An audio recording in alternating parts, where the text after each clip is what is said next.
उधर दिल्ली में हाईकमान के साथ सीएम योगी, डिप्टी सीएम केशव प्रसाद मौर्य और ब्रिजेश पाठक की मौजूदगी में हुई बैठक के बाद यूपी में अब से सब ठीक नजर आ रहा है। आज यूपी में विधानसभा का मानसून सत्र शुरू होने के पहले विधानमंडल दल की बैठक में सीएम योगी के साथ दोनों डिप्टी सीएम नजर आए। दोनों डिप्टी सीएम एक ही गाड़ी से विधानसभा पहुंचे थे।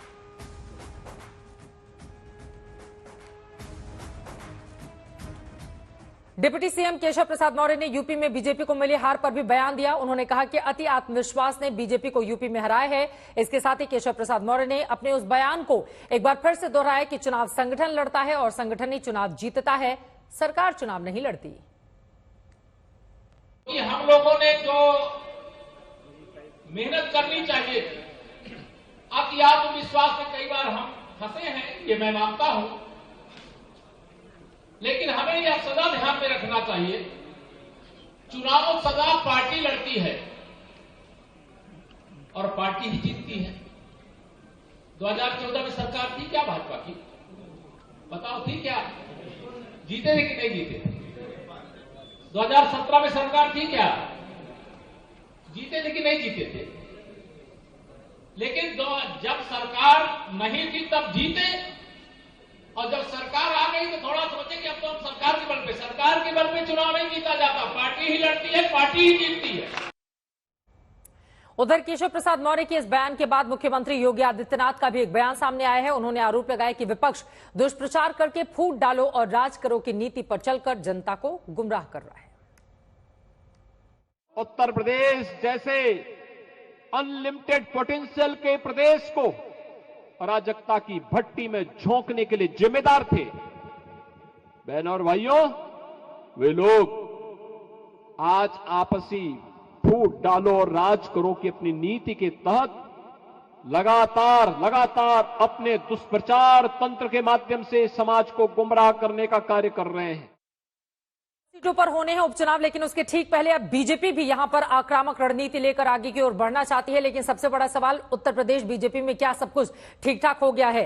इस वक्त कुमार अभिषेक हमारे संवाददाता जुड़ चुके हैं ज्यादा जानकारी के साथ। कुमार, तस्वीरों में तो नजर आए मुख्यमंत्री योगी आदित्यनाथ के एक तरफ ब्रिजेश पाठक थे और दूसरी तरफ केशव मौर्य, लेकिन बाद के बयान ने एक बार फिर से उन विवादों को हवा दे दी जिसको लेकर सवाल पूछे जा रहे हैं कि सरकार और संगठन में सब कुछ ठीक है या नहीं है। अभी के मतलब मायने क्या निकाले जाए केशव मौर्य के बयान के?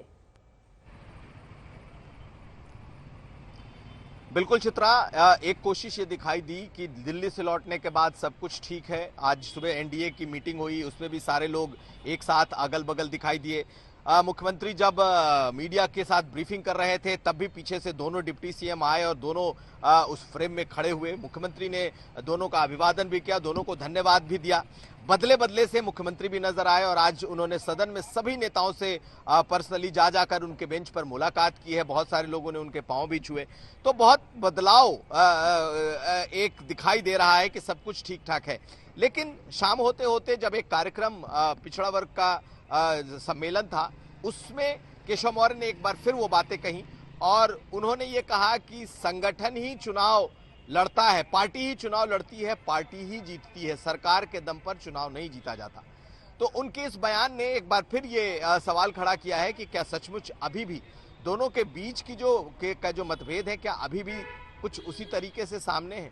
मुख्यमंत्री योगी आदित्यनाथ ने भी 69,000 शिक्षकों का, जिसका कि हवाला कभी दोनों नेताओं ने दिया था, केशव मौर्य ने और अनुप्रिया पटेल ने, उन्होंने कहा कि 69,000 शिक्षकों के बारे में हम पर सवाल उठाया गया उनके रिजर्वेशन को लेकर के, लेकिन ये कभी नहीं देखा गया कि 6.5 लाख जो नौकरियां हमने दी हैं उसमें 60% से ज्यादा ओबीसी हैं।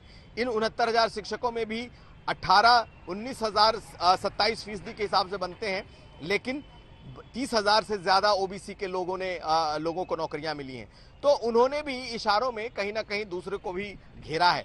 तो कुल मिलाकर के ये तो माना जाए कि चित्रा कि बहुत कुछ शांत होने की कोशिश की गई है, करने की कोशिश की गई है और बहुत कुछ दिखाई दे रहा है, लेकिन अभी भी कुछ बातें हैं जो कि इस वक्त चलती हुई दिख रही हैं दोनों के बीच में। चित्रा, अब वो कौन सी बातें हैं, अंदर खाने से क्या निकलकर सामने आएगा? कुमार अभिषेक लगातार हमारे सहयोगी आप तक जानकारी पहुंचाते रहेंगे।